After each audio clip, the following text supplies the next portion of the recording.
келіндер.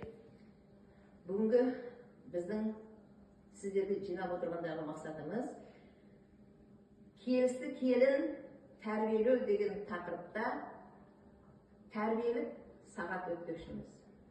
Бүгін сіздерге әйел ана ұлт ұйытқысы екенін, әйел ана қазақ шаңырағының берік негіз екенін түсіндірмекшіміз.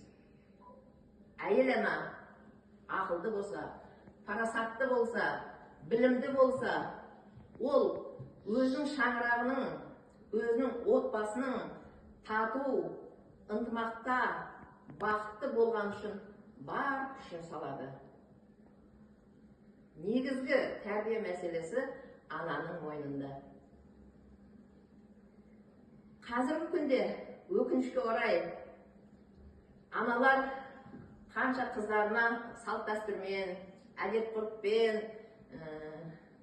имандылықпен тәрбие беруге әрекет жасап жатса да, жастарымыз мынау жаһандану заманында сол тәрбиеге мой ұсынбай жатыр. Себебі қазір өз ата-анасымен, ата-енесімен бір шаңырақта тұрғысы келмейтін келіндер көбейіп бара жатыр. Яғни біздің қыздарға беріп жатқан тәрбиемізде осалдық кетіп жатыр деген сөз. Сондықтан да бүгін біз осы қазақ отбасының негізгі тұтқасы болып отырған ана мен ене және солардан тәрбие алатын қыздар мен келін жөнінде әңгімелемекшіміз. Қайтсек, қазақ шаңырағы, қазақ отбасы мықты берік болады.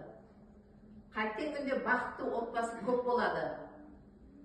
Шаңырақ берік болса, тату ынтымақ болса, сол үйде бақытты балалар өседі.